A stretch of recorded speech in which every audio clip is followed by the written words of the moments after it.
بسم اللہ الرحمن الرحیم۔ ایک بادشاہ کا وزیر بہت ہی عقل مند اور حاضر جواب تھا۔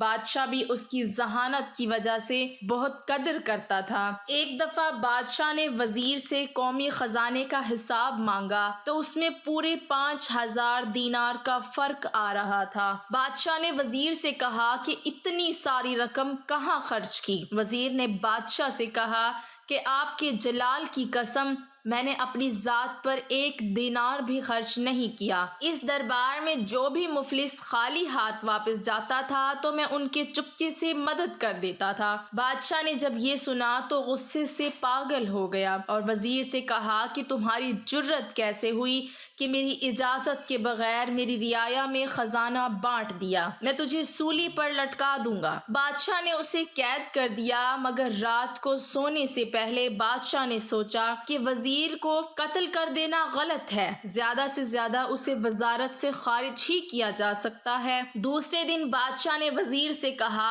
کہ میں تم سے 3 سوالات کروں گا، اگر تم نے سوالات کا ٹھیک جواب دیا تو میں تجھے معاف کر دوں گا اور تم وزارت پر قائم رہو گے، لیکن اگر تم جواب دینے میں ناکام رہے تو وزارت سے خارج کر دوں گا۔ میرے سوالات تمہاری ذہانت کی آزمائش کے لیے ہوں گے۔ وزیر نے کہا کہ میں ہر قسم کی ذہنی آزمائش کے لیے تیار ہوں۔ بادشاہ نے کہا کہ میرا پہلا سوال یہ ہے کہ ایک آدمی نے دیکھا کہ اس کی بیوی نہر میں نہا رہی ہے۔ آدمی نے اپنی بیوی سے کہا اگر تم اس پانی میں ٹھہری رہی تب بھی تجھے طلاق ہے، اور اگر تم اس نہر سے باہر نکلی تب بھی میں تجھے طلاق دے دوں گا، لیکن ان دونوں شرائط کے باوجود عورت کو طلاق نہیں ہوئی۔ کیا تم بتا سکتے ہو کہ ایسا کیسے ممکن ہوا؟ وزیر کچھ دیر خاموش رہا اور پھر بولا کہ پانی میں ٹھہر جانے کی صورت میں اسے اس لیے طلاق نہیں ہو سکتی کیونکہ نہر میں پانی ساکت حالت میں نہیں ہے اور وہ مسلسل بہہ رہا ہے،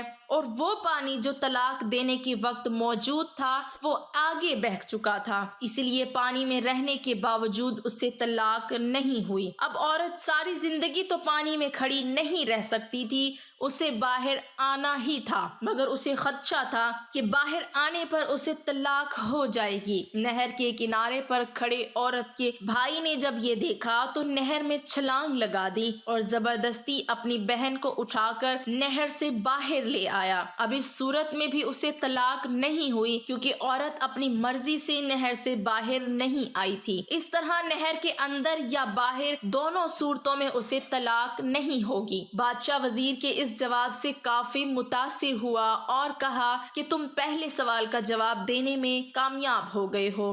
اب میرا دوسرا سوال یہ ہے کہ ایک 14 سالہ بچہ دوسرے بچے کے ساتھ کھیل رہا ہے، ان دونوں میں لڑائی ہو گئی تو پہلے بچے نے دوسرے بچے کو کنویں میں دھکا دیا۔ اگلے صبح جب بچے نے کنویں میں جھانک کر دیکھا تو لاش موجود نہیں تھی، وہ حیران ہوا۔ پھر جب وہ لڑکا 16 سال کا ہوا تو اسکول میں اس کی کسی لڑکے سے لڑائی ہو گئی، جب چھٹی ہوئی تو اس نے اس لڑکے کو بھی کنویں میں دھکا دے دیا۔ دوسرے دن اس نے کنویں میں جھانک کر دیکھا تو اس کی لاش بھی غائب ہو چکی تھی۔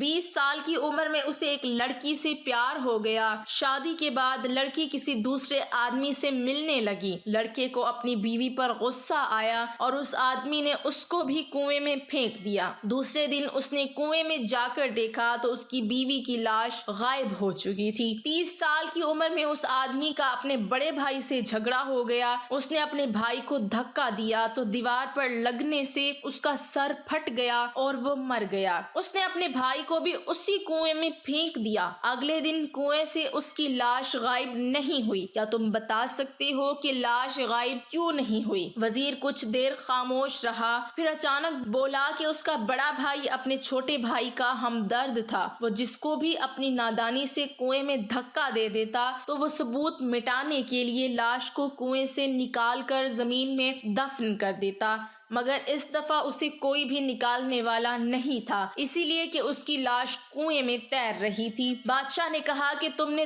دوسرے سوال کا بھی درست جواب دیا، اب تم سے آخری سوال پوچھا جائے گا، اس سوال سے میں تمہاری ذہنی آزمائش کروں گا۔ بادشاہ نے وزیر کے سامنے 4 عورتوں کو کھڑا کر دیا۔ جن کا ایک جیسا لباس اور قد بھی ایک جیسا تھا۔ بادشاہ نے کہا کہ ان میں سے ایک عورت کنواری ہے، دوسری شادی شدہ، تیسری عورت بچے کو دودھ پلانے والی اور چوتھی عورت حاملہ تھی۔ بادشاہ نے وزیر سے کہا کہ ان کی حرکات سے اندازہ لگا کر بتاؤ کہ کنواری، شادی شدہ، حاملہ اور بچے کو دودھ پلانے والی کون سی ہے۔ وزیر نے چاروں عورتوں کی حرکات کا بغور معائنہ کیا اور ان سے گفتگو بھی کی۔ پھر وزیر نے چاروں عورتوں کو الگ الگ کر کے بادشاہ کو ٹھیک ٹھیک بتا دیا کہ کون سی عورت کیا ہے۔ بادشاہ حیران ہوا اور وزیر سے پوچھا کہ تجھے کیسے پتا چلا؟ وزیر نے کہا کہ میں نے کچھ اندازے لگائے جو خوش قسمتی سے درست ثابت ہوئے۔ ایک عورت بار بار اپنے پیٹ پر کپڑا ٹھیک کر رہی تھی تو میں سمجھ گیا کہ یہ حاملہ ہے۔ دوسری عورت بار بار اپنے سینے پر ہاتھ رکھ رہی تھی جیسے اسے درد ہو رہا ہو، میں نے اندازہ لگا لیا کہ یہ اپنے بچے کو دودھ پلانے والی عورت ہے۔ تیسری عورت سے جب میں نے گفتگو کی تو وہ آنکھوں میں ہی آنکھیں ڈال کر بات کر رہی تھی تو مجھے لگا کہ یہ شادی شدہ عورت ہے، جبکہ چوتھی عورت سے جب میں نے گفتگو کی تو وہ نیچے دیکھ کر ہی مجھ سے بات کر رہی تھی تو مجھے لگا کہ یہ عورت مرد سے گفتگو کرنے کی عادی نہیں اور کنواری ہے۔ بادشاہ نے کہا کہ تم تینوں سوالات کے جواب دینے میں کامیاب ہوئے، اسی لیے تجھے وزارت پر بحال کیا جاتا ہے۔